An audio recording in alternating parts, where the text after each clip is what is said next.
So, so I'll just introduce you a little bit. Okay. Everyone, Miral is a graduate from JGLS BBA LLB class of 2022, and he's currently working at Khaitan and Co. in the dispute resolution team. And during his time at JGLS, Mrinal was an exemplary student and he undertook electives relating to forensic evidence and criminal law. And before working at Khaitan and Co., he was in the white collar crimes and investigations team at Cyril Amarjal, where he assisted clients with internal investigations and he also made representations before various enforcement bodies and provided anti bribery and anti corruption advisory for corporates undertaking mergers and acquisitions or those looking to bolster their corporate governance. Right. Today's topic for the webinar is dawn raids in India. And Mrinal, just before we begin, could you explain what dawn raids are? A little bit about that, who conducts it, when, and why? Uh, sure. In essence, also, it's great to be here, great to be talking to potentially students watching this from my own university. 4 years goes by quickly. Happy to be shedding some light on a practice area that's not really taught, at least widely, in our curriculum. It's touched upon, uh, but it is quite interesting, and I feel if students knew more about it, they would be more inclined to get themselves uh, upskill towards that early on rather than making a later transition as I have. And in this context, in the white collar practice, dealing with investigative authorities is a big part of what we do. Dawn raids are um, surprise visits or surprise raids done by investigative authorities like the Enforcement Directorate when it relates to a FEMA or PMLA offense, and the IT department if it's got to do with income tax. So these authorities, they take a warrant usually from their own bodies because they don't need to approach a magistrate. When they have, and this is coming from the act, when they have reason to believe. This reason to believe is recorded in their uh, findings and they seek a warrant. They then approach the premises of a business or an individual and they conduct what you may have seen in your series and movies where they go through everything, your files, they question you about your businesses. And the essence of it is that no intimation is given prior to them coming, hence the usage of the word dawn raid. There's no such characterization in the statute. This is more of a colloquially used term. Right. If I had been a company, can I refuse entry to enforcement officials during a dawn raid? And would I be facing any legal consequences for doing that? You would face legal consequences for obstruction, which is quite stringent. So the most somebody can do at the time of a dawn raid is that they can, or the most or the minimum somebody should do is that you can request identification from the officers visiting you, and you can request for a copy of the warrant. These are two things that must be presented to you because the alternative would be people may be posing as enforcement authorities and coming into your business. There is no scope for denial. This right is almost absolute with the enforcement authorities, with the exception of if this is at somebody's house and if there are women and children present in the house, they're given an opportunity to leave the house. If children have to go to school, they're given an opportunity to get ready and leave prior to the authorities entering the premises. But a watchful eye is kept to ensure that in those few minutes, nothing is being hidden or discarded. There is no, to answer the question, there is no denial. There are legal consequences. The only thing that you can do is seek copies of documents at the time of the entry.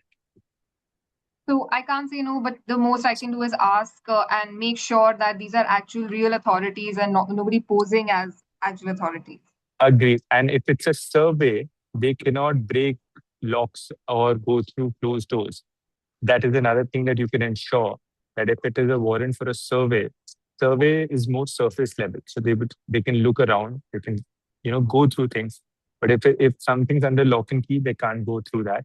Whereas in a search and seizure, they absolutely can.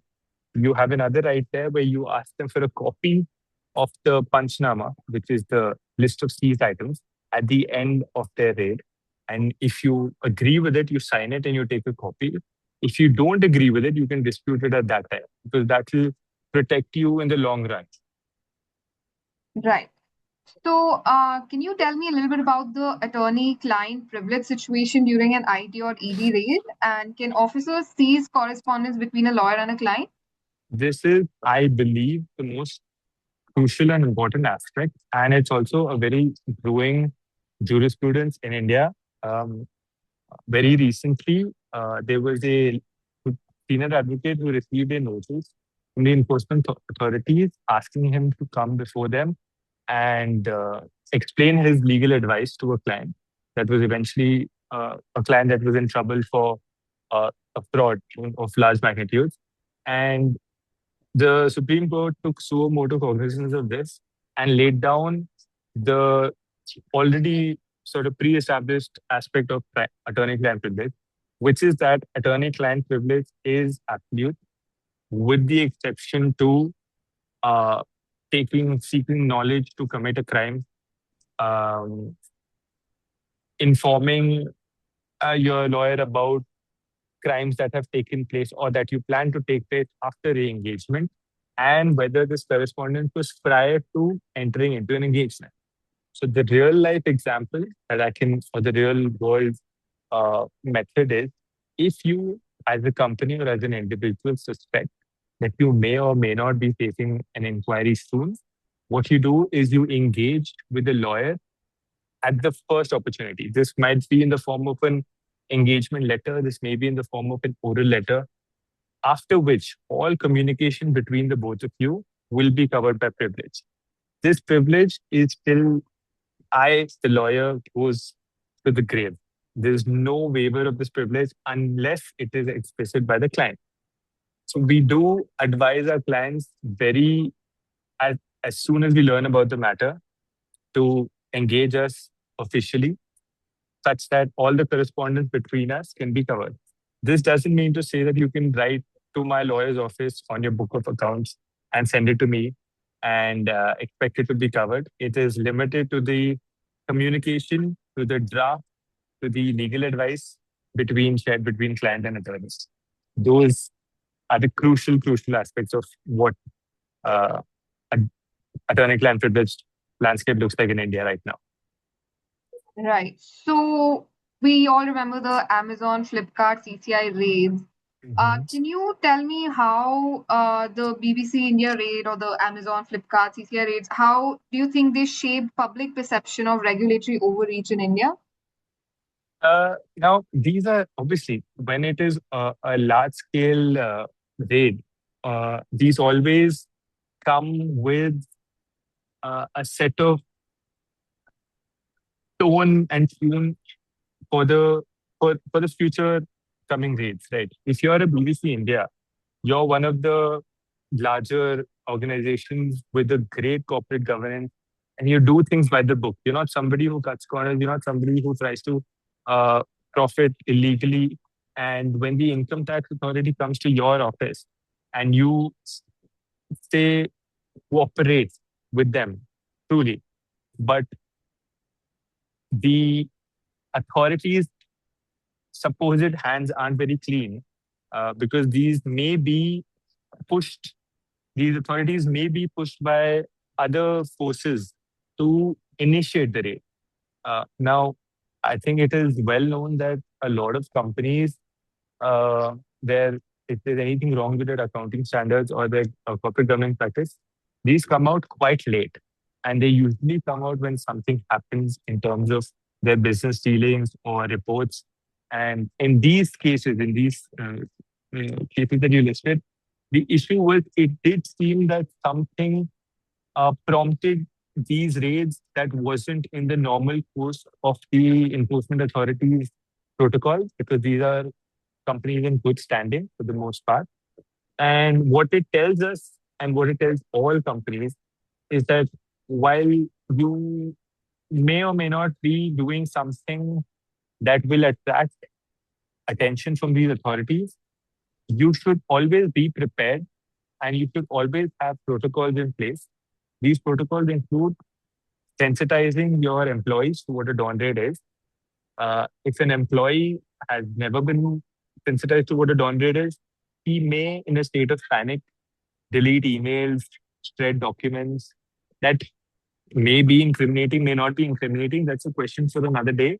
But what he has done is he has put up the company for a very big penalty because obstruction of justice. It's almost like a handing a win over to the authorities. So from that angle, these examples shed light to what all companies should be wary of. Right. So, you mentioned surveys earlier. Can you tell me what distinguishes a search from a survey under the Income Tax Act and why this distinction matters? It's so if I had to simplify this a little bit or to give an example, it's the difference between assault and battery. Um, it's the lesser version or the simpler version of the latter. So in a survey, they income tax authorities or the ED would come and they would simply go over a list of easily accessible documents or talk to a few people. These would not be long drawn interrogations. This would not be a complete uh, photocopies of your hardwares of your phone, complete seal. This is a little less critical. So the intention behind a survey is that on good terms, there is information that there is something untoward going on, or there is a tip off. And what you want to do is you want to just get in there and get a sense, because I think authorities do understand when they enter the premise or when they talk to an individual whether or not something is going on there. When they glance at a few documents. Um, and a search and seizure is obviously higher up on the scale in terms of intensity. Lock and keys does not matter. There is a digital freeze put on all of your devices. Any deleted emails do not disappear because they've essentially made a clone of your server. Uh, your interrogations are admissible in court because these are not police officers. IT officers and officers under the ED are seen as not police officers. So any statements given to them during these are admissible in court. So the magnitude is much larger. The reasons that they stem are different, and it's a graver version of the other. Right. So, if I'm a shady company doing a lot of crimes, I would be scared of raids, but not so much of by a survey. But a survey would give away. The intention of the survey would be to just once, if you have a suspicion, you get it confirmed because there may be certain officers who are not willing to sign off on a search and seizure warrant because they can be questioned later as to what reason did they have for doing the same. So a cautious officer may expect his team to do a survey first, look at the company. If they come to your company and they ask you for your books and you're like, oh, our books aren't on our premises, that Hmm. is that is then going to be reported back, and immediately a warrant for search and seizure will be given. That's what it mostly plays out like. Right. So, if you were general counsel of a company raided today, what's the Mhm. single first thing you would do and why? Uh, I would definitely make sure to give a section to all employees with a special emphasis to the security and the receptionist Hmm. because us assuming we're a company who does everything by the book or at least as close to it as we can get to operate. We Yeah. don't have anything to fear in a raid. However, non-cooperation in a raid could actually harm us. I would not have the advice to give to you right now if we were a company that didn't do something by the book. I think that general counsel has his hands full. But as a Right. general counsel of a company doing things right, the idea is to ensure the front desk knows that when officers show up, You take them to a conference room. You don't allow any of the employees to go there. You allow them another conference room where they can question employees. You ask one of the employees to follow nothing untoward happening. As security, you don't try to come in the way of authorities entering your office. Uh, you may not know as the security guard who to stop and who not. Your instructions may be limited to either they have a company badge or they don't, and you don't want your employees to land up in trouble. You don't want your uh, them to be held for obstruction. So I think the first thing I do is I would definitely call my at the time of a raid, I will call my associates and uh, get to the premises as quickly as we can if they're not here already. In India, you're not allowed to sit in the conference when there's an interrogation. Contrary to, I will not speak till my lawyer is present, as we see often. You are allowed to be around them. You're allowed to be outside the premises basis how uh, how much the police wants to be helpful. Uh, Most of these things, if dealt with in a nice manner, we're all hoping to get things done quickly. If you don't come in their way, the police also happy to do their business and get out. So I would definitely, my first steps would be to take employee training regularly, quarterly, biannually, anything, just to ensure that people know the do's and don'ts. And I would try and be as close as I can to assist the police and or the enforcement authorities, sorry, to get their questions out of the way, and so that business can resume. Because this also puts a halt to the business, which is commercially very bad. And as the general counsel, I do care about the commercial of the building, so that's what I would assume a good general counsel would do. Right. Okay, that was informative. Can you tell me just a little bit about the DPDB Act 2023 that's in place, and how do you Mhm. think the rules around seizing personal data during raids will evolve? Uh, it's it's quite new and and developing. Quite a few definitions or quite a few restrictions have been placed on taking data away. So if a enforcement authority could show up to a office, clone somebody's database and migrate that data elsewhere, inter authority related, international authority related, these things now have a compliance angle with the uh, DPDP Act.